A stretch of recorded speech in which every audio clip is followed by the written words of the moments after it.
Hello everyone, আসসালামু আলাইকুম। তোমরা সবাই কেমন আছো? আশা করি ভালো আছো। আলহামদুলিল্লাহ আমরাও ভালো আছি। এটা কিন্তু গত পরশু দিনের ব্লগ।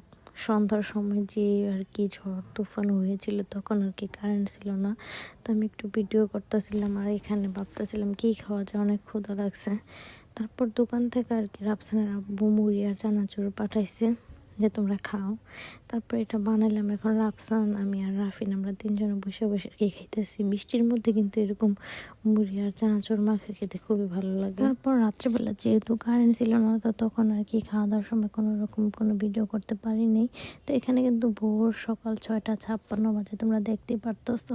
আমি আর কি যখন আজান দিতেছিল ফজরের সময়, তখন বলছিলাম যে আমার একটু ক্ষুধা লাগছে। এই কথা বলে কিন্তু আমি সাথে সাথে ঘুমাই গেছি।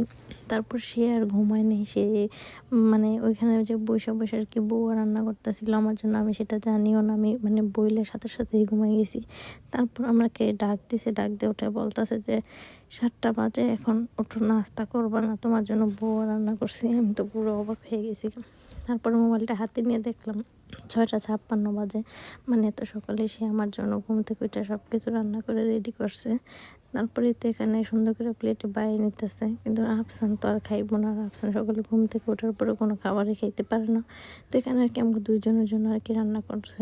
তারপরে ফ্রিজে ভর্তা ছিল, এখানে ভর্তা দিয়ে খাইতেছি আমরা দুজন আর কি। আর আফসানের আব্বু কিন্তু আজকে নতুন না, যদি রাত্রে 2টা 3টা বাজেও বলি যে ক্ষুধা লাগছে, সে কিন্তু তখনই তাড়াতাড়ি ঘুম থেকে উঠে আর কি যে কোনো খাবার একটা আমাদের জন্য রান্না করবেই। তারপর রাফসান এখানে বলতেছে যে আমি বউয়া খাবো না। তারপর বলতেছে আব্বু তাহলে তুমি কি খাইবা বলো, আমি ওইটাই রান্না করব। তো এখানে আবার ছেলের জন্য রাত্রেবেলা নুডলসের বড় প্যাকেট এনে রাখছে, যেহেতু প্রতিদিন সকালে ওর টিফিন দিতে হয়। তো তার জন্য আর কি একবারই বাজার থেকে নুডলস নিয়ে আসা হয়।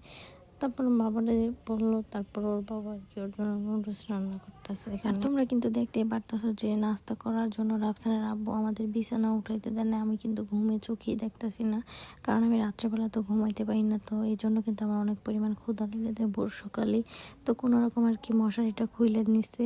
আমি দাঁত ব্রাশ করতে করতে এসে দেখি সে মশারি খুইলে মানে মানে মশারিটা খুইলে নিছে। তারপরে বালিশগুলো একটু চাপা নিচ্ছে যে আগে খাওয়া দাওয়া করো, তারপরে সব কিছু গুছগাছ করবো না। তারপরে এখানে আবার কি করতেছে যে তার ছেলে আর কি নুডলস খাবে বলছে, তো এখানে আর কি পানি দিয়ে একটু স্যুপের মতো রান্না করছে। ও কিন্তু তেল ছাড়া নুডলস খায় না, তো আজকে বলতেছে আমি এভাবেই খাবো। তো যার কারণে সে নুডলস রান্না করছে। আমি বলছিলাম একটু কমায় রানতে হয়, সকাল সকাল নুডলস খাবে না। মানে এটা আর কি ওর শুধু বায়না ধরছে যে আমার জন্য রান্না করছে, এখন ওর জন্য রান্না করতে হবে। তো এই কারণে আর কি ওর জন্য রান্না করতেছে। তো তোমরা সবাই দেখতে থাকো ওর আব্বুর জন্য কিভাবে নুডলসটা রান্না করে। আর তোমাদের বাড়িতে কার কার আব্বু রাফসানের আব্বুর মতো এত ভালোবাসে? রাফসানের আব্বু কিন্তু রাফসান যখন যেটা বলে সেটাই সাথে সাথে সে করার চেষ্টা করে। মানে ওর শুধু মুখ দিয়ে একবার বলতে দিলে তার কিন্তু সেটা করে দিতে কোনো প্রবলেমে হয় না। সে কিন্তু রাত নাই দিনে যখন যা বলে তার ছেলের জন্য সে সেটাই সাথে সাথে করার চেষ্টা করে। আর এখন যেহেতু আমার শরীর ভালো না, তো সে কিন্তু মানে আমার কোনো কষ্টই করতে দেয় না। মানে ও বললে সে সাথে সাথে ওটা তৈরি করে দেয়, যে এখন ওর জন্য আর কি নুডলস বানাই দিতেছে।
আর এই মিনি কুকারটা কিন্তু রাফসানের জন্য ওর আব্বু অনলাইন থেকে অর্ডার করছে, যাতে ছেলের কোনো কষ্ট না হয়, যখন খেতে ইচ্ছে করে ওকে যেন সে বিছানায় বসে রান্না করে দিতে পারে। আর তোমরা সবাই প্লিজ কিছু মনে করো না, যেহেতু আমি ঘুম থেকে উঠছি মাত্র, আমি গাছ করতে পারিনি বিছানাটা, সে বলতেছে তুমি আগে খাওয়া দাওয়া করে এগুলো কিছু গুছাইতে হবে না।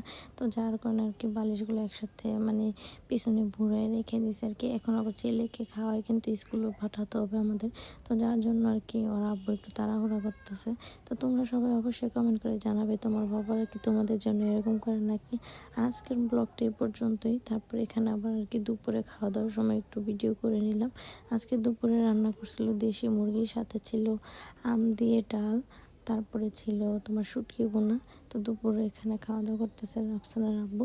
আজকের ব্লগটা যদি তোমাদের কাছে ভালো লাগে তাহলে কিন্তু অবশ্যই লাইক কমেন্ট শেয়ার একটা সাবস্ক্রাইব করে যাবে।